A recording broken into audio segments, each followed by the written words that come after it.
How to change your avatar in Ultimate Golf. Hi everyone, welcome back to Crazy Gamer.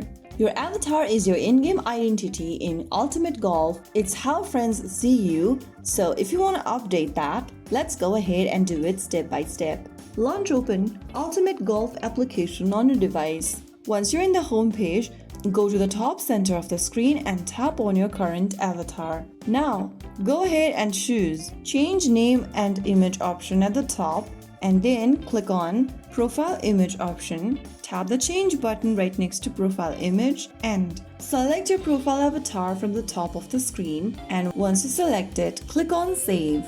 Now, if you want to add your own custom image, you need to complete the Rookie 1 level in the game. After you do that, you'll get to upload your own profile picture. So that's it. That's how you easily change your avatar in Ultimate Golf.